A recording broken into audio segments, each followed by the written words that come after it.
बहन जी, हमारी तरफ से तो रिश्ता बिल्कुल पक्का है। अब बहुत जल्द सपना हमारे घर की बहू बन जाएगी।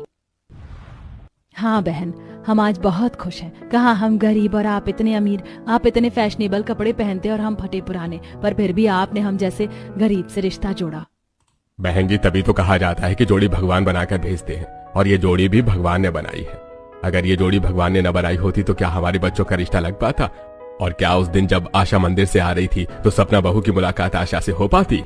इतना बोलकर विनोद और बाकी सभी लोग फ्लैशबैक में चले जाते हैं, जहां आशा अपने पति के साथ मंदिर में पूजा करके जा रही होती है और मंदिर की सीढ़ियों पर अचानक से आशा का पैर फिसल जाता है। पर तभी सपना मंदिर में पूजा करने के लिए आती है और वो उस समय रहते आशा को संभाल लेती है। आंटी जी संभाल कर, आप ठीक तो हैं? आपको कहीं चोट तो नहीं लगी? नहीं बेटा, मैं बिल्कुल ठीक हूँ।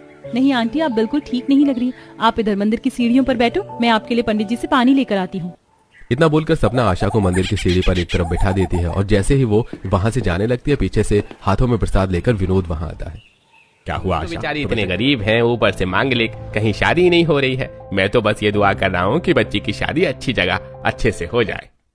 क्या ये लड़की भी मांग लेगी पंडित जी? फिर तो आप मेरे बेटे का रिश्ता इस लड़की से करवा दीजिए। मुझे लड़की बहुत पसंद है और मेरा बेटा भी मांगलिक है।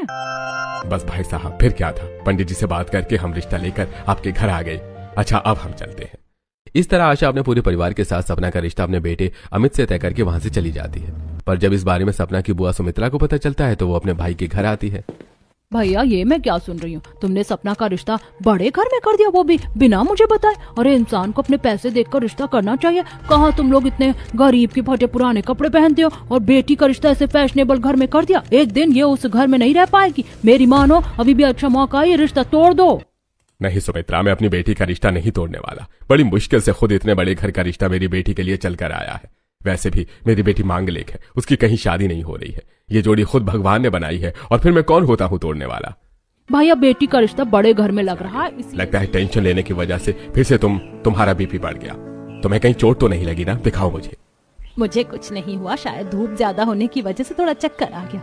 मेरा बीपी भी बिल्कुल ठीक है और मैं टेंशन भी नहीं ले रही। थैंक यू बेटा, हमारी इतनी मदद करने के लिए। आज इस लड़की ने हमारी इतनी मदद करी और आपने इसके बारे में इससे कुछ पूछा भी नहीं।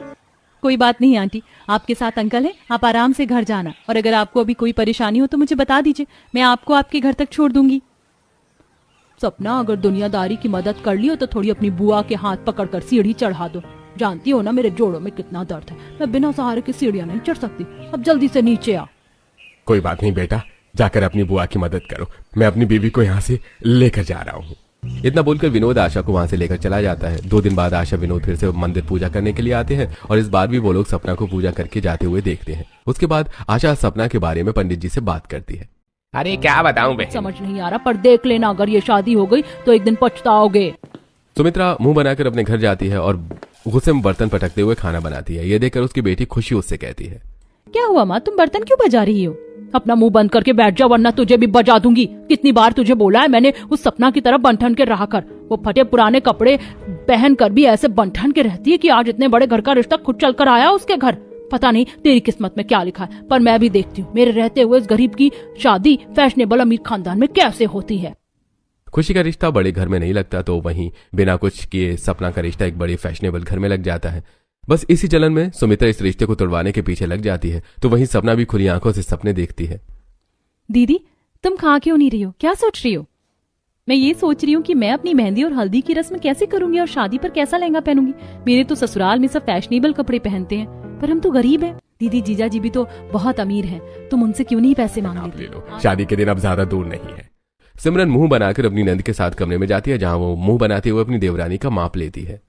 पता नहीं तुम जैसी गरीब में माँ जी ने ऐसा क्या देख लिया कि देवर जी का रिश्ता तुमसे तय कर दिया। हम लोगों ने कितना मना किया, पर माँ जी को तो कुछ समझ में ही नहीं आता। कहाँ हम फैशनेबल कपड़े पहनने वाले और कहाँ तुम गरीब फटे पुराने कपड़े पहनने वाले।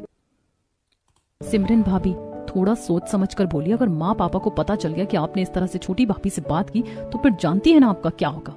सपना भाभी, सिमरन भाभी की तरफ से मैं आपसे माफी मांगती हूँ। कोई बात नहीं काजल, मैं समझ सकती हूँ। दीदी के कई अरमान रहे होंगे, शायद मेरी वजह से वो टूट गए। पर दीदी आप चिंता मत कीजिए, शादी के बाद मैं आपका दिल जीत लूंगी। फिर देखना, आज आप मुझे ना पसंद कर रही हैं, कल को आप ही हर वक्त मेरे साथ रहोगी। अगर तुम्हें खुली आंखों से सपना देखने की आदत है तो फिर देखती रहो। इस तरह सिमरन अपनी होने वाली देवरानी का नाप लेकर अपने ससुराल वालों के साथ घर जाती है और घर जाकर अपने पति और सास को नाप देते हुए कहती है, सुनिए जी, माँ जी तो मेरी सुन नहीं रही। कम से कम आप तो सोचिए, अगर वो गरीब लड़की इस घर की बहू बन गई तो लोग क्या देखा है, लड़कियां बड़ा घूंघट करके अकेली लड़के के पास जाती हैं और वो लोग डांस भी करते हैं, काफी सारे फोटोज भी लेते हैं। तुम भी ऐसे ही करना।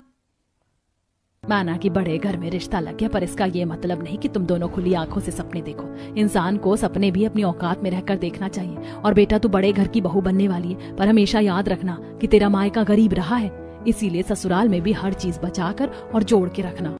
बड़े घर में रिश्ता लगने के बाद भी शांति अपनी बेटी को अच्छी शिक्षा देती है, लेकिन देखते ही देखते कुछ हफ्ते बीत जाते हैं और एक दिन फिर से आशा अपने पूरे परिवार के साथ शगुन के सामान लेकर आती है। माँ देखो, दीदी के ससुराल वाले आए हैं।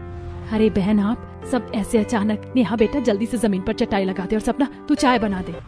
आप सब बैठो, मैं अभी पानी लेकर आता हूँ। अगर आप लोगों ने बता दिया होता तो मैं पहले से ही सब इंतजाम करके रखता।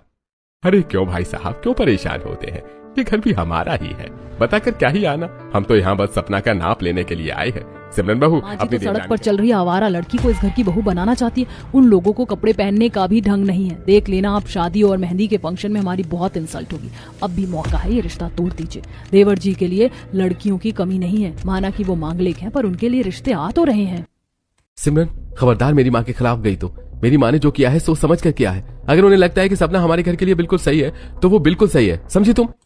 बहू, मुझे तुमसे ये उम्मीद नहीं थी कि तुम ऐसी बातें करोगी। अगर वो गरीब है तो क्या हुआ, देख लेना, एक दिन उसे भी अच्छी अपॉर्चुनिटीज मिलेंगी और वो भी अमीर हो जाएगी। हो क्या जाएगी, अब वो इस घर की बहू है तो वो भी अमीर है।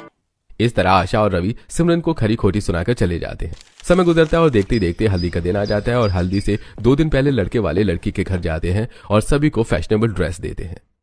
ये मेरी ड्रेस है माँ, देखो ना मेरी ड्रेस कितनी सुंदर लग रही है, और ये आपके लिए साड़ी और पापा के लिए कुर्ता भी है। भाई साहब, इन सब की क्या जरूरत थी? हम लड़की वाले हैं, हमें देना चाहिए था। उल्टा आप हमें दे रहे हैं। हम लोगों की कहाँ ऐसी औकात कि हम फैशनेबल कपड़े